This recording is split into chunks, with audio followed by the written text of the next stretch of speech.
Hello everyone. So today we're gonna do a new topic which is functions, and we're gonna do some exercises as well alongside with it. So what is a function? So a function is basically a mathematical relationship that maps each value, which we would call an input, and into a single output. Okay. So I think the best way to explain it is to actually give you a function. For example, let's say we have a function. What it does to each input is that it squares it. Okay, so the function will be defined as follows. Okay, it's going to be fx equal x squared because it squares every value we input, and every input will be x. Okay, so let's say our values for x will be 1 minus 1, let's say square root of 2, for example, 1 over 3. Okay, so these are the values. So the set of possible inputs, right, for a function is called the domain. So 1 minus 1 square root of 2 and 1 over 3 is part of the domain. So there are the set of possible inputs. However, the set of possible outputs for a function, which will be here when we're going to map the function basically, is called the range. So let's find the square of each of these functions. So 1 squared is 1, minus 1 is 1, square root of 2 is 2, and 1 over 3 is 1 over 9. So as you can see, each one of them is mapped to a certain value. And these two, they share the same value. So in the case for some functions, they can map to the same value. So, I mean, these can share they share in the same output. But that's not the case for every function out there. For example, 2x, because it's a linear function, each input has one single output, and no output is the same as another one. Anyways, don't worry about that. And one more thing to notice here is I would like to define what a root here. So roots of a function is basically solving this equation for x squared equal to 0. So let's do fx equal to 0, which basically going to be x squared equal to 0. X will then be equal to 0. So there's only one root, okay, which is 0, okay? So the roots of a function are the values of x for which fx is equal to 0. So let's do example 8. So we have the function f and g are given by fx equal to x minus 10, and gx is x squared minus 9, where x is belonging to the real numbers. So as you can see, the set of possible values are the domain here is the real number line, okay? So are the real numbers. Find the values of f of 5 and g of 10. So f of 5, but my function fx is 2x minus 10, so I'm replacing simply x by 5, and it becomes 2 times 5 minus 10, which is 25, right?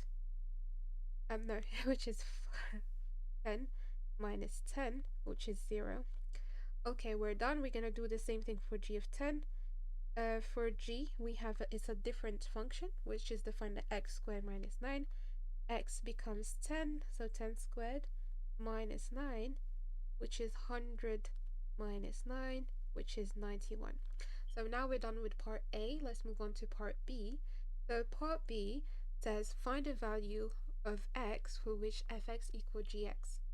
So in this case, we're going to basically substitute the functions by their corresponding value that are given, okay? So 2x minus 10 is equal to x squared minus 9.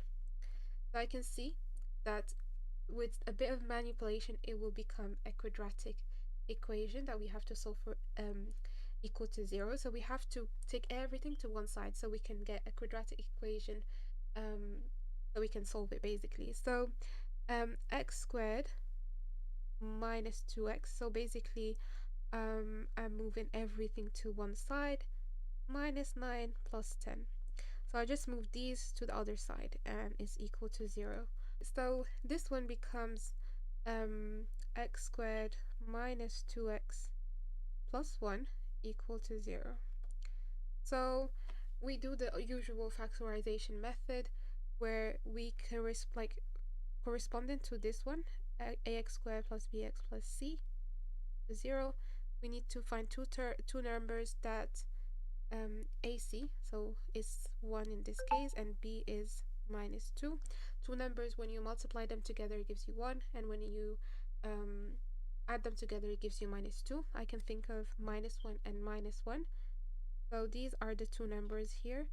So x minus 1, x, which is simply x squared minus x. So I'm just dividing this in a way that it allows me to factorize it plus 1, and we're gonna have a common factor eventually. So this one was quite clear how to factorize, but I'm just trying to remind you of the factorizing method. And then x minus 1, x minus 1. But for those of you who have noticed, this one like is similar to the identity that we have of um, a plus b squared is equal to a squared plus 2ab plus c, or like a minus b squared or a squared minus 2ab plus c plus b plus b squared. So that saves you time when you're like notice these things like this. But yeah, if you don't, it's fine. Any method will do, even like the quadratic one, it shall be okay. As long as you get x equal 1, you're good. But yeah, moving on to the next example.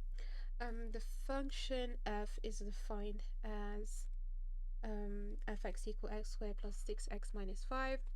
So x belongs to R, which is, in this case, is the domain. Then we have write fx in the form of x plus p plus q. So let's do that. So having fx is x squared plus 6x minus 5. So we're completing the square. We've done that in so many details in another video. So if you can check that out, but I'm gonna put the general formula here. So if you have x squared plus bx, the way where you can like actually write it in a completing the square method, it becomes x plus b over 2 minus b over 2 squared. So this is basically like the formula that you'll be applying every time you want to complete the square. So I'm gonna apply this directly. So 6 over 2 is 3, x plus 3 squared minus 6 over 2, which is b over 2, minus 3 squared. So is x plus 3 squared minus,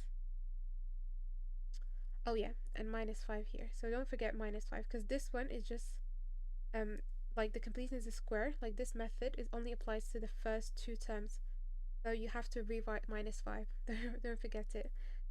So minus 9 minus 5, which is x plus 3 squared minus 14. So in this case, p would be 3 and q is minus 14 if we were to, compare them. Hence or otherwise find the roots of fx, leaving your answers in third form. Again, from the previous slide, you can find the roots by making fx equal to 0. We're going to do that. Fx equal to 0, x squared plus 6x minus 5 equal to 0.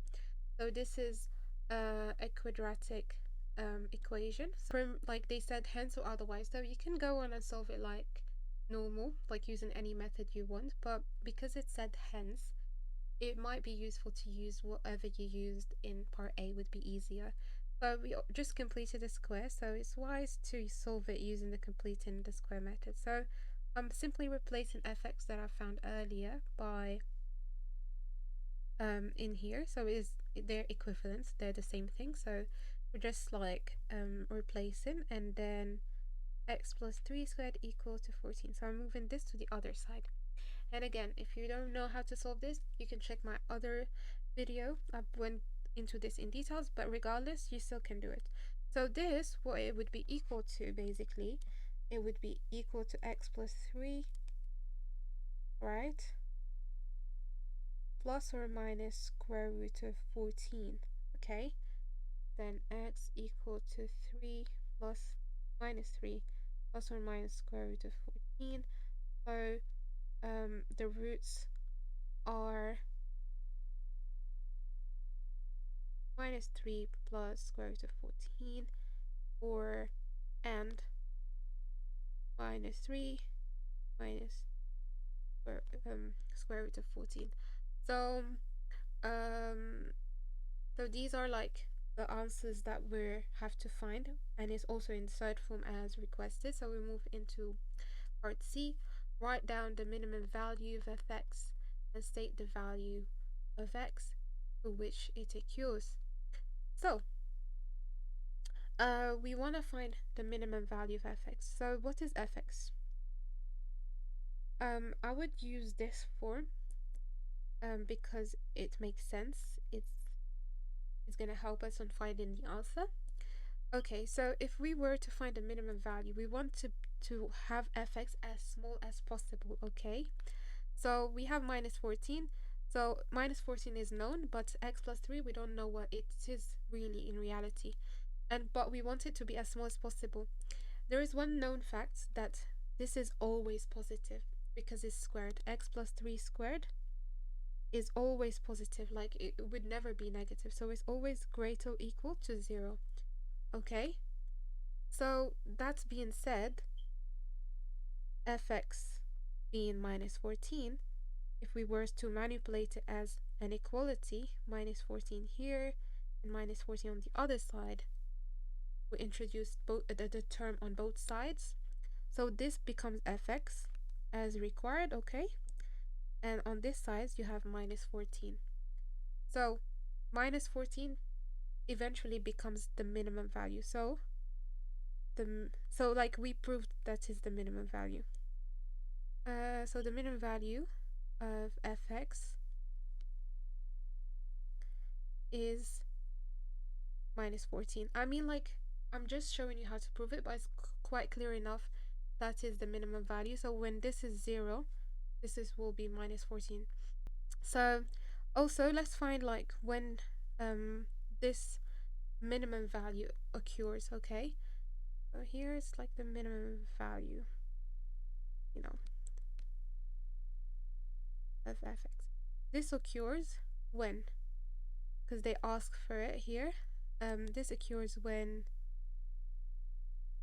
this one takes the value of 0. X plus 3 equal, or 3 squared, as you want, you know, equals 0. That's the same thing as saying x plus 3 is equal to 0, so that occurs when x actually equals to minus 3. So we have one more example, which is example 10. Find the roots of the function x plus 6 plus 7x3 minus 8. So I think I've done one of this example in one of my previous videos, but still, there is a method on how to go on about this one. I can say from a glance that it is a quadratic equation. So what I'll do, I will let x equal to x to the power 3. Okay. So y, so fx, big X, okay, so this is my new variable that I'm introducing.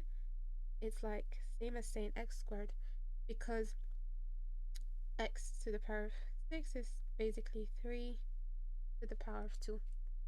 Is the same thing, right? So this is x squared, and this is simply the same variable we set it as, and it becomes 7x minus 8. Okay, that being said, we have to find the roots for this function. So to find the roots, we need to set fx to be equal to 0. So x squared plus 7x minus 8 equal to 0. That is equal to x minus minus 1, x plus 8. So I'm factorizing it, okay, as you can see. And the reason why I'm factorizing it this way, because as I said, always A, C method, B. So A is 1, C is minus 8, times it's minus 8, and B is 7. So I find two numbers that multiplies to -8, and when you add them together, it gives you 7. Those two numbers is clearly -1 and 8. And you can check that if you want. And it's equal to 0. So x is equal to 1, or let me do it step by step. Equal 0, or x plus 8 equal 0.